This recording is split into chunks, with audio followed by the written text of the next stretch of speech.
Bayside Golf Club. It's located off of Lake McConaughy outside of Brule, Nebraska.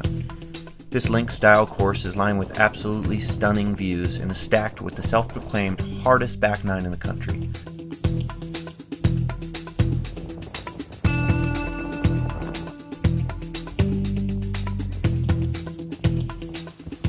The front nine starts off with a relatively flat but classic waterfront links layout. The fescue-lined fairways and rolling greens make you feel like you're on the ocean front.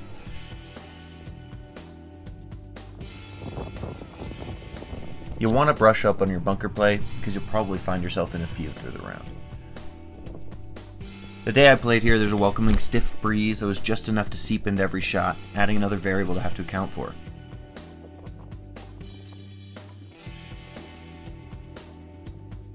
Now, if that level of difficulty isn't really your thing, the views made up for the challenge at every turn. It's almost as if the course beat on you a little bit through the approach and around the greens, and then you get up to the next tee box and it gives you a little kiss on the cheek. If you want to score well on this course, you got to score well on the front nine. It starts off, the first 4 holes has 2 par 5s. Both of them are pretty reachable. The fourth one in particular is only 468 yards from the tips. I had this putt for eagle off the green. If you've ever heard the phrase, a tale of two nines, this course is the epitome. You can tell I was kind of feeling myself on the front nine, backwards hat and all. Now that being said, the front nine's not a cakewalk. You still have to hit your spots. This shot in particular, I flew the green by like 10 yards and then had this insane downhill chip. I rolled off the green, had to chip back on, almost dunked it, and put in for double.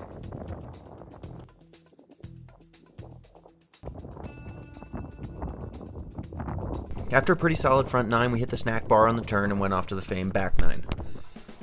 The 10th hole forces a layup with a long iron or a hybrid to a hugely sloped left to right fairway. This was my 3rd shot off the tee. And then you have to hit a wedge shot with the ball below your feet to a small green over a hazard. And the back nine only got harder from there. After a few forced carries and blind tee shots, I understood the back nine hype.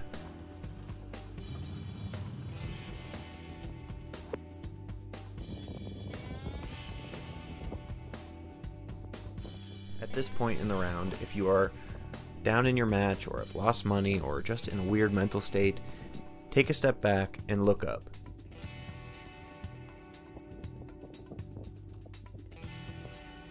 Beautiful lake views on the right and rolling hills on the left.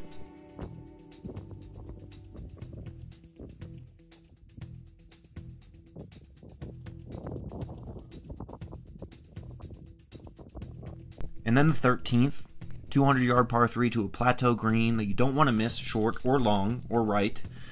Pretty much can't miss left either. I ended up short and probably had a 10 yards forward but 15 yards up chip shot to get onto the green.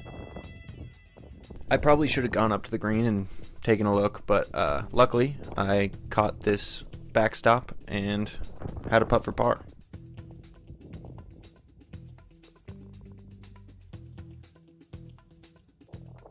Remember the par 5s on the front nine? Reachable in 2. Both of the par 5s on the back are over 600 yards. For some reason, this par 5 really got in my head. It's the shorter of the two. It's only 616 yards compared to 652, but it just sort of dug its way into my brain. So I did the only thing that I could do to recover, which was try to drive the green on the next par 4.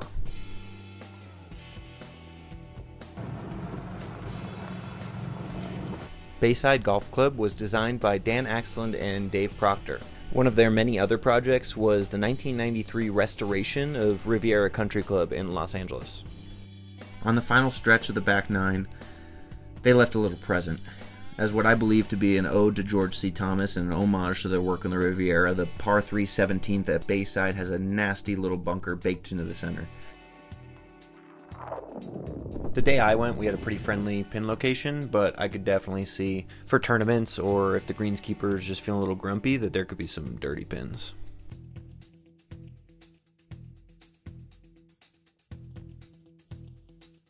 Managing this bunker, if you have to, acts as the last big gut punch before the relatively straightforward but stunning 18th hole.